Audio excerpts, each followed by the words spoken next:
It's been long enough, I was telling myself a couple days ago. I've been prepping for this day for the longest. I instantly started to get pissed. Did it warm up quickly? Oh yeah, it really did. I was really surprised how rich, how delicious it was. And with a hint of a little bit of like grapefruit, not grapefruit, but grapes. It's kind of crazy that I'm fiddling, trying to modify, make better $300 device. It's kind of crazy, right? It's not going to be perfect.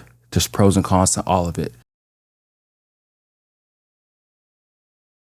It's been long enough, I was telling myself a couple days ago. I've been prepping for this day for the longest. There's nothing else I could have done. She was going to see the new coffee gadget no matter what. I know she's seen it before, but whatever. It was time. So, plugged everything in, told her I was going to do another video, and I started the video. I've already done an unboxing of this actual device, and from first glance, it was a big deal. I still wondered about a couple of things here and there with it, but no more guessing or thinking if I was going to like it or not. It didn't matter. I was going to put it through its paces, no matter what. I wanted to see what this whole Moccamaster revolution was, or is, or whatever it may be. I don't know if it still is. So I put in my coffee. I already knew the tasting profile. I kind of guessed at what the grind size should be. And I turned it on. And I just looked at it. And just as most automatic drip machines, I instantly started to get pissed. Did it warm up quickly? Oh yeah, it really did. I was really surprised because the weight of the whole Moccamaster surprised the hell out of me. Just by the looks and by the way people talk about it, I thought it would be a lot heavier. My Mr. Coffee machine is still quite heavy compared to this Moccamaster. Did I get the most robust Moccamaster? Probably not, but I got the ones that had probably a little less bells and whistles. I didn't need a heating hot pot. I didn't need a 10-cup brewer, so I opted for an 8-cup brewer. I didn't want to get the 1-cup brewer, but I do think I did get the best brewer. But like I was saying, when I turned on the machine, I started to fiddle with it. I started to move the basket around. It wasn't totally wetting the whole bed of the coffee. It wouldn't really piss me off if this wasn't an automatic drip machine. If it was like a Hario V60, April Brewer, Mugen, it doesn't matter. I would have been perfectly fine with fiddling with it because that's what you do with a manual pour over. It's you, the coffee grounds, and gravity in your own recipe and what you think that this coffee will taste best at. But once that cup came out, I tasted it. I was really surprised how rich, how delicious it was. And with a hint of a little bit of like grapefruit, not grapefruit, but grapes, because grapes are fruit. I did taste. I was really surprised. And I sat there drinking this hot cup of coffee.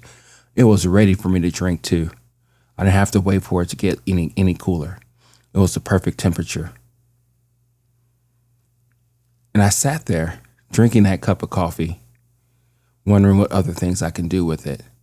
That was my first introduction to the mocha pot. But one thing that I've noticed the past couple of days after using the mocha pot is that there's pros and cons to everything. Meaning that it may seem like it's perfect. It may seem like you don't really have to do anything. But there's pros and cons to anything and everything that we do. And me being a geek and an engineer, I started to analyze and started to think about this whole thing. I started to look at some of the limiting factors of the mocha pot. I looked at the wand, the actual way that the brew comes out, and the reason why I was fiddling with it. It's a shower head, right? Of course, that's the thing that's going to be limiting. I don't want to fuck with it. I really don't. But as I think about it, and I joked with my wife a couple of days ago as I was smoking some dino ribs on my grill. I call it the old man's pellet grill. And I looked at it and it's just humming and doing its thing and it's perfect and there's little to nothing that I need to do with it. And then I started to think about that actual smoker.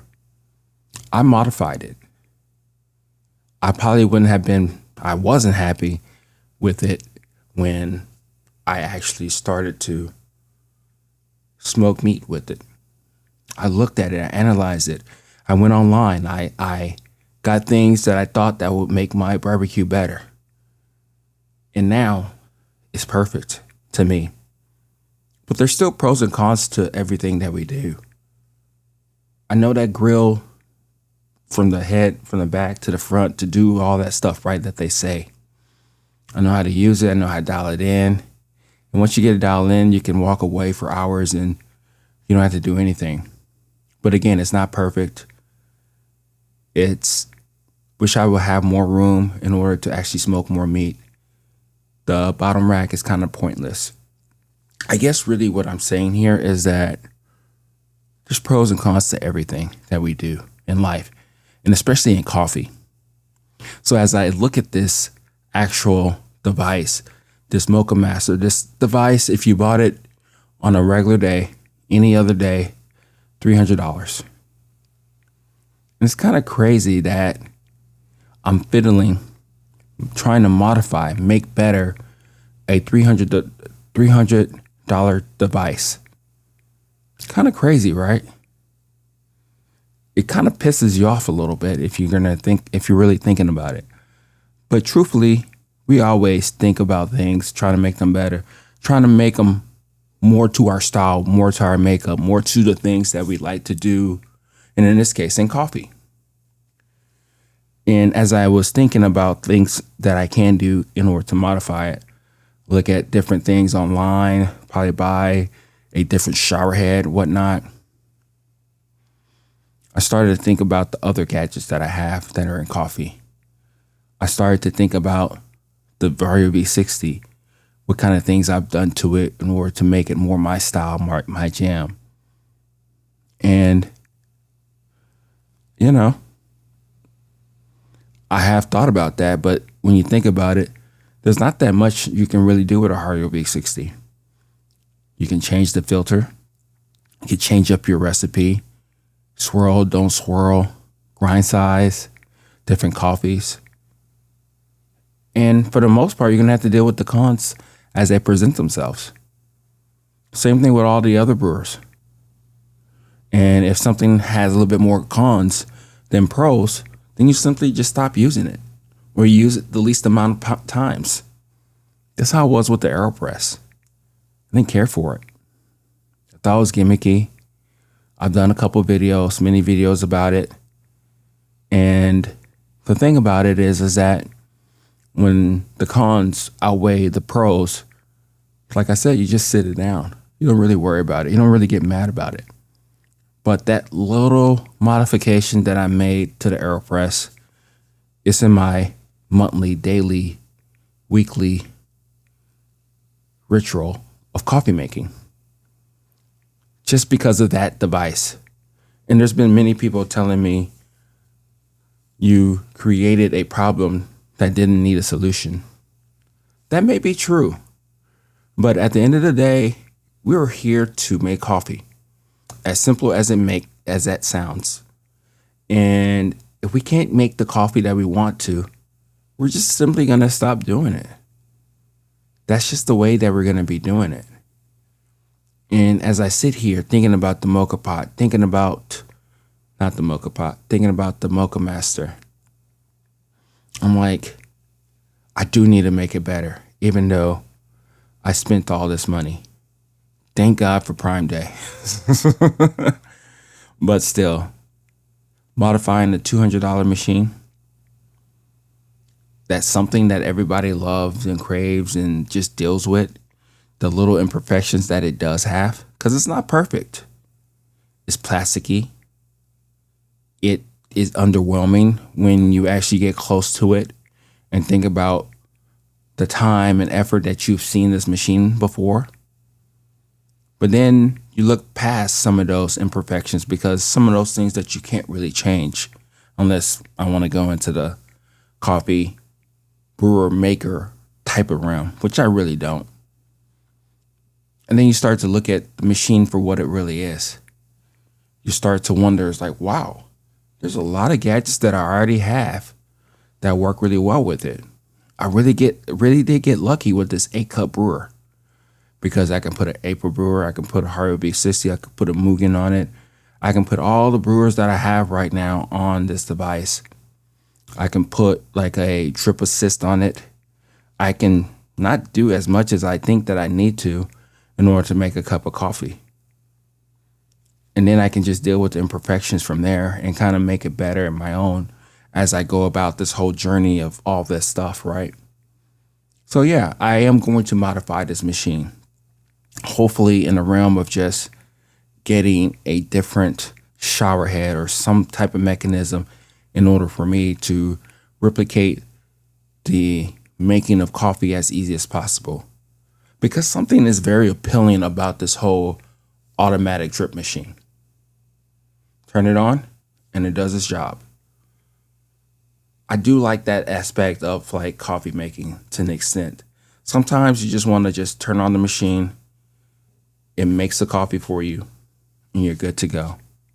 But even as I was thinking about that, even though it's an automatic drip machine, there's still a lot of manual things that you have to do. You have to grind the coffee. You have to weigh the coffee, either in teaspoons or tablespoons. I think most people use tablespoons or grams. And then you weigh out the water, or you just put how many water levels that you want.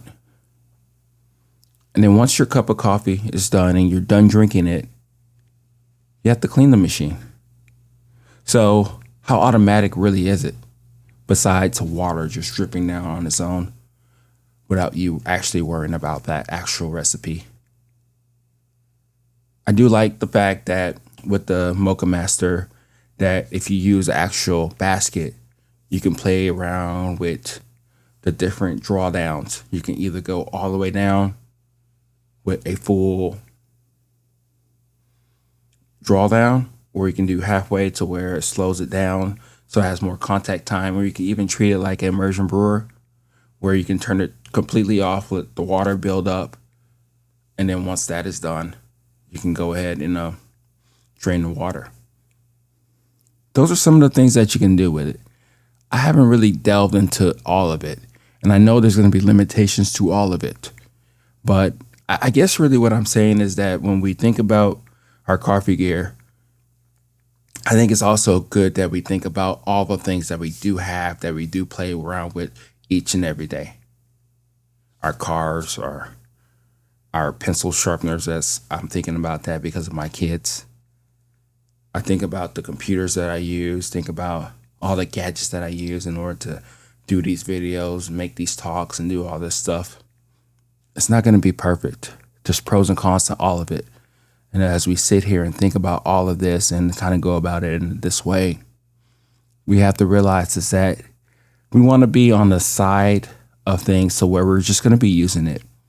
And that's really where I'm at. That's hopefully where you're at as we talk about all of this. So this is just me talking, riffing, not really getting so much mad and bitter and pissed about the situation, because I should be.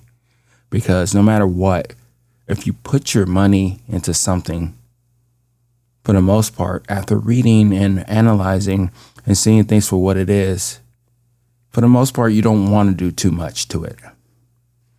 But if you want to use it, sometimes you do just have to modify it. So do you think about that a lot? Do you think about modding your stuff? Have you? Has it been better for you? Let's talk about it. And I'll talk to you later. This is OK at Everyday Beans signing off. Talk to you later. Bye.